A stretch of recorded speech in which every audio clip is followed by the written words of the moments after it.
early on with putting people first in Nottingham, we decided that community transformation was a key part. We felt that it was all very well giving people personal budgets, but if they hadn't got anything to buy with their personal budgets, or there weren't things in their communities that could meet their social care needs, then the whole activity would be fairly meaningless in terms of delivering choice and control to them. Somebody realised that it's all right giving everybody a self-directed support and giving them the finance to go and spend the money, but then somebody says, where will they spend the money? Where will they get the services from? Where will they get the leisure activity from? So they came up with an idea called SupportNet. They went into an area which is Bilburn Beach, where I live, funny enough. It's quite a big area, and it's quite populated with a lot of older people and disabled people. And the object was to go in and see what the service users wanted, if they had this sort of self-directed support, and then to see what the community had to offer.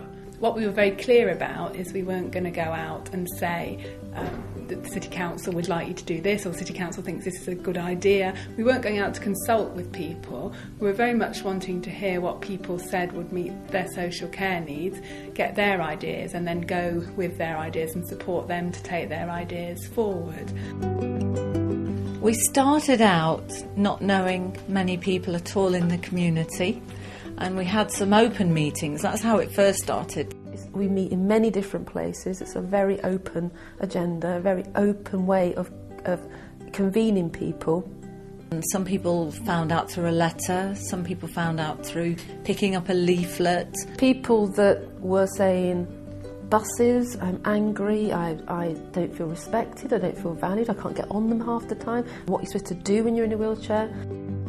Someone else says, I've got an idea to have a community bus.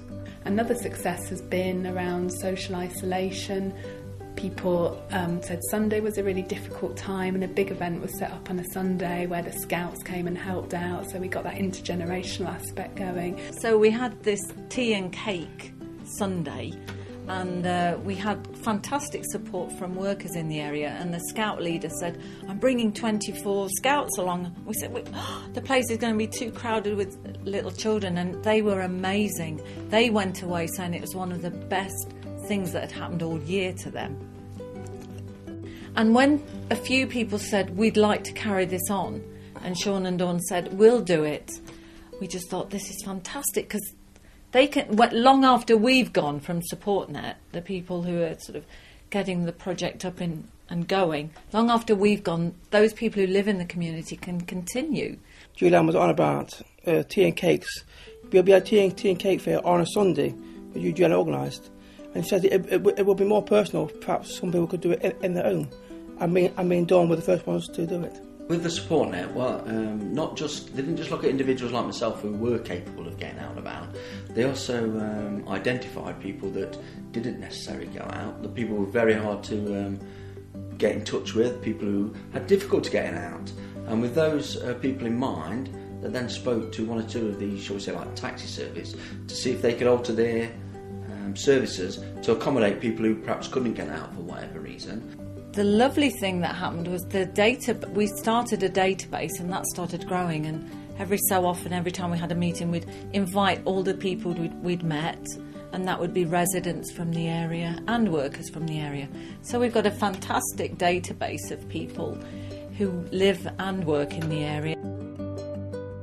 They also tried to instigate one or two sort of buddy schemes where people befriended people to try and bring them out and about.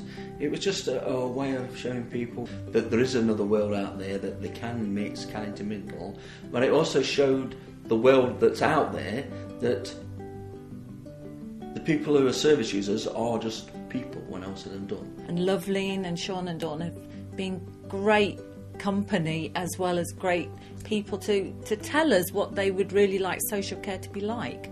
What people say about what they want is we want to be happy, we want to feel less socially isolated, we want to get out and about. These are the kind of things that I'm sure people are saying across the country when people talk to them and listen to them. Me and Shaun were the first ones to be roped in. It's gone okay. I mean, people have come that I didn't think had come, so that's great. Tell me about the parties you've come to here. They've been good meeting people, meeting the right people. Gives me confidence. It's a way that they've changed, more like the community social aspect, to make it more accessible to people who want to go out and about, and even if it's just to the library or to the cafe around the corner or to the bingo up the road. And it's a thing that they've tried to design more of a community, so everybody's involved with you as an individual, really.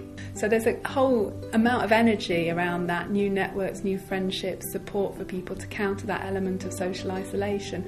And I would question how we could have done that using traditional social care methods. This is about people really feeling not isolated in their communities, having something to rejoice and celebrate with neighbours and friends locally.